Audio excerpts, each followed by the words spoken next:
So a quick warning at the front, this LLB is meant for mature audiences. I'm not going into explicit detail for certain aspects. This work still deals with the themes such as masturbations, reference to school shootings, drug use, damn, what the flip, gun use, and references to the internet stories, the Reddit yeah, you can see them names, I gotta say that. This is meant to be a stupid, silly, edgy story that should not be taken seriously or replicated in any fashion. Thank you for heeding the warnings and enjoy. Ben, aka the Chaotic Bro, which is the author. Okay, let's start.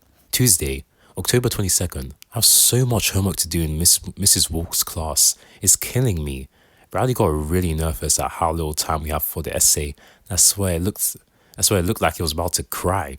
Even his rug looked a bit pale after hearing the first assignment. The essay is supposed to be about how the Spanish flu changed history.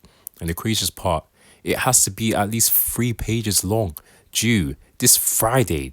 Damn, I'm going to be up all night. Anyway, after school, I went with mom to the store to get some new shoes. Roderick and Manny got dragged along with me too. I wanted Nikes or Jordans, but she steered me towards the clearance section. Manny got to pick whatever shoes he wanted though.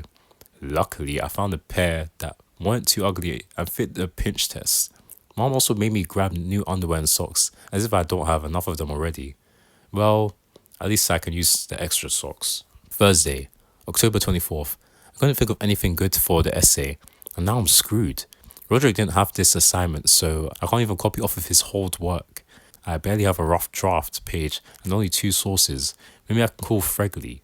Friday, October 25th. I finally finished my essay. I had to spend my entire lunch break in the computer lab with dorks breathing down my neck, but I barely got it done. At least now I have time to jack off. What? Let me explain. Last week I overheard Bryce and his friends talk about how they jacked it to Miley Cyrus's single cover. I was confused, so I brought it up to Raleigh. He didn't know what jacking meant either. Was it a drug? I tried looking up on the school computers while we were working on our book presentations, but the school filter wouldn't let me. Was it bad? I had to find out. When I got back home, I snuck onto the computer and looked it up on Google. Apparently it was a slang for masturbation. I didn't know what that was either. I looked up how to do it and made sure to delete the history of the computer afterwards. Nah, what is this guy searching, bro? What I gotta say is that even though I've only done it like 3 times, I'd call myself a jerking off expert. Sunday, October 27th. Today I effed up. So after hanging out at rallies and playing Twisted Wizard all day, I got home and decided to jack off. I pictured Holly's new top and was moving right along. As I was getting close, the thing I forgot to consider was the nut. I had forgotten to grab a sock or tissue or anything before I started before I started and was facing the ultimate dilemma. Where do I nut? I had my schlong in my hand and was panicking until, thank goodness there was one at the beginning, until I spotted the empty shoebox and ran over before I busted. Now what? I got this jizz-covered box that I have no idea what to do with. How do I get rid of this box? How do I explain to mom she caught me trying to throw it away? I was too scared and worried that mom would catch me, so I ended up just sort of closing the box and putting it under the bed.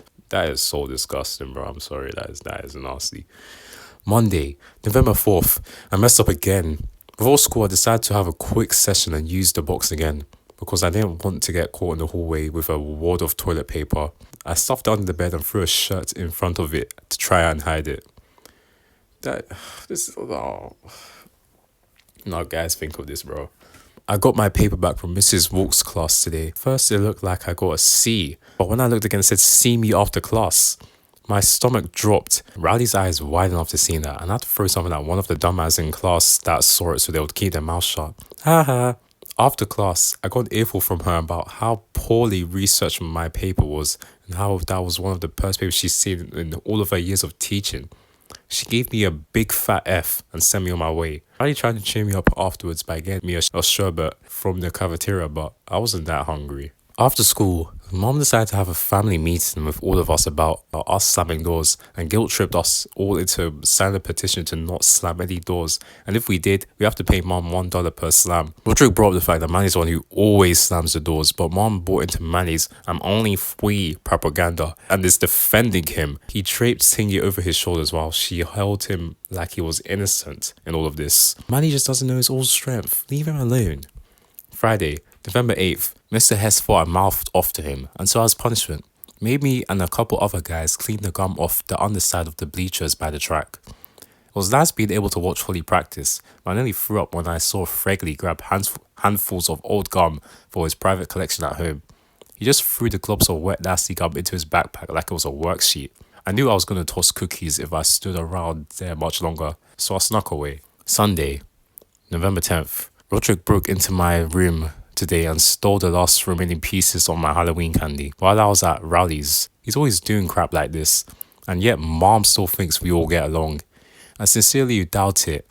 I mean, look at Dad and Uncle Gary. They're ancient and they clearly don't get along very well. But Mom, instead of leaving it alone like those two, keeps trying to force us. You're a lazy flipping parasite that leeches off others to keep afloat.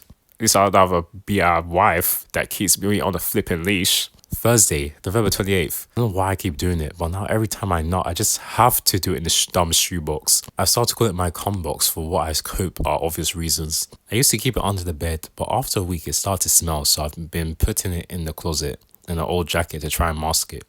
Febreze sort of works, but it dissipates after a couple hours and goes right back to being smelly. I'll have to find a better solution. Fast. Tuesday, December 10th. The smell from the cum box has got worse. Luckily, I learned a trick from Roderick's stoner friend, Drew. By burning incense and candles, I have to find a way to destroy the box soon before Mom finds it.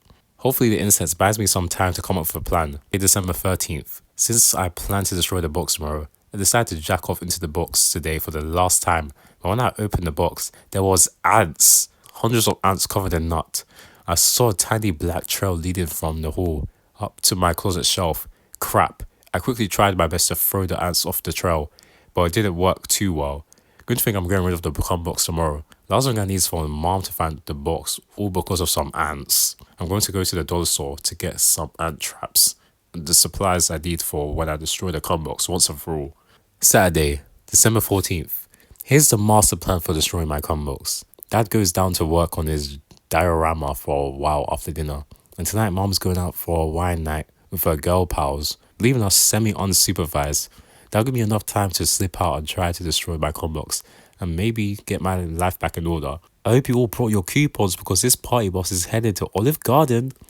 Already on it. I bought some hairspray and a lighter to try and destroy the box with, well, matches because the clerk at the dollar store wouldn't sell me a lighter. I think a fire would be enough to destroy it once and for all. This is so nasty, bro. I got my supplies and the cum box in the grocery bag, ready to go. Once I heard Roderick go into his room, I quickly snuck out. It was already dark out, and I tried to nonchalantly make my way to a little park a few blocks down. There's really only a bench and a jungle gym there, but it should be enough cover for what I was trying to do. I found a piece of jungle gym where I could try to quietly start the burn. I sat the box down on the metal step, aimed the hairspray can, and lit it up. The astral caught on fire very well, and I aimed the flames towards the box. The parts of the cardboard box that didn't have jizz burned very well and started to curl up into ash. However, the nut-covered parts seemed more resistant. The liquid kind of morphed and bubbled at the surface, but didn't disappear like I hoped it would. I don't even know if this is accurate or if it isn't. I wonder how they know how this is what would happen if you burn it. Flip. I tried burning it again and again and again and again, but it wasn't working. Now I had this half-sealed cum box with no idea of how to get rid of it for good.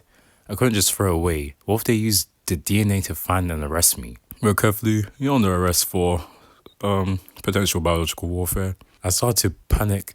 I was holding my burnt cum box in my hands. I had to think of something, and fast.